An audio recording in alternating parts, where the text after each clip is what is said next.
नमस्कार दोस्तों, आप सबका स्वागत है एक बार फिर आज के इस लेटेस्ट वीडियो के साथ। और एनएचएम 2020 का सीएचओ का एग्ज़ाम कंडक्ट हो चुका है।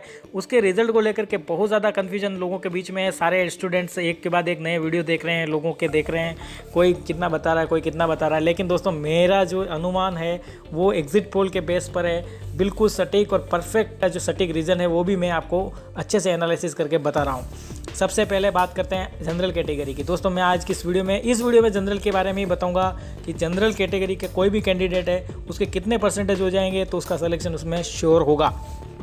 सबसे पहले बात करते हैं सीटों के बारे में। 7,810 सीटों के लिए एग्ज़ाम कंडक्ट करवाया गया है और उसमें से आप 1,041 सीटें जो हैं वो टीएसपी एरिया की आप काट लीजिए। मैं पहले आपको नॉन टीएसपी का बता देता हूँ। नॉन टीएसपी के अंदर लगभग जो बाकी की सीटें जो बचती है उसमें से 4,290 सीटें मोटा मोटी तौर पर आपको जनरल कैटेगरी की रह जाती है, जिसके अंदर आप एग्ज़ाम फाइट कर सकते हैं। सबसे बड़ी बात मैं आपको बताऊं, इसको आप जनरल कैटेगरी गिनते हैं लेकिन इसको जनरल मत मानिए। ये जनरल नहीं कहलाती है, ये कहलाती है अनरिजर्व सीटें। अनरिजर्व सीटें इसलिए कहलाती है क्योंकि इसमें जो अच्छे परसेंटेज है, हाई परसेंटेज से लेकर के बिलो परसेंटेज तक इसमें जो मेरिट बनती है वो इस बेस पर बनती है। हाईएस्ट परसेंटेज मान लीजिए 86 है और यहाँ से 4,290 स्टूडेंट को बढ़ते बढ़ते मेरिट कहाँ तक आकर के क्लोज होती है उस पर डिपेंड करता है कट ऑफ। जी हाँ दोस्तों, तो इसमें ये जो बंद होगी ये 86 से स्टार्ट होने के बाद जो 75 तक आकर के क्लोज हो रही है, इसके अंदर ऐसा नहीं है कि केवल जनरल के बच्चे होंगे, इसके अंदर सारे टैलेंटेड लोग होंगे। यानी कि जो रियल में नौकरी के बेसिस पे जो इसके अंदर सारे टैलेंटेड बंदे होंगे जिन्होंने रियल में बहुत मेहनत की है और जिनके सारे क्वेश्चन सही हुए हैं, वो सारे कैंडिडेट होंगे। फिर उसमें कोई जाति पाति कास्ट रिलीजन वगैरह कुछ नहीं है। जो टैलेंटेड था वो 86 से 75 के बीच में है, जिसको कोई बेनिफिट नहीं मिला, वो अपनी मेहनत के दम पर वहाँ तक पहुँचा है। तो ये कहलाती है अनरिजर्व कैटेगरी। इसलिए भाइयों, अगर सीएचओ 2020 के अंदर आपको सिलेक्शन होना है तो सबसे पहला जो शर्त है, मैं पॉइंट बताने वाला हूँ, उसको आप एनालिसिस कर लीजिए कि आप कौन से लेवल पर खड़े हैं। जनरल का कोई कैंडिडेट है उसके लिए स्पेशली मैं आपको बोलता हूँ, अगर आपने 80 क्वेश्चन किए हैं और अगर वो 80 में से 80 सही हैं तो कोई दिक्कत नहीं है। तो आप 320 नंबर बना रहे हैं तो आप बढ़िया अच्छी खासी पोजीशन पर हैं, तो कोई दिक्कत नहीं है। लेकिन ऐसा तो रेयर ही हुआ होगा कि जिसने 80 क्वेश्चन किए और 80 से 80 उसके सही हो गए।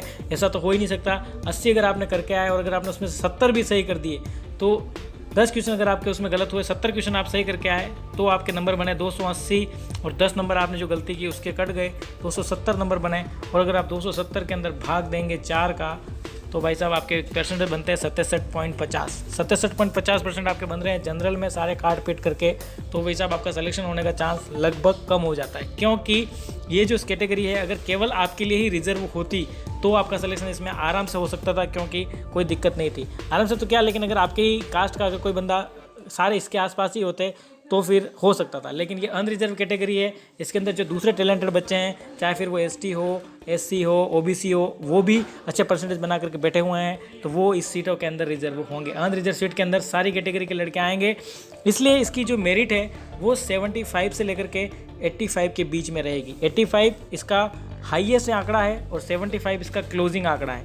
यानी कि 75 तक आते आते आपकी 4,290 सीटें भर जाएगी, क्योंकि इसके अंदर एसटी, एससी और ओबीसी सब बच्चे सेलेक्ट हो रहे हैं अच्छे परसेंटेज के। अब इसका क्या नुकसान है, क्या नफ़ा है, वो मैं आपको बताता हूँ।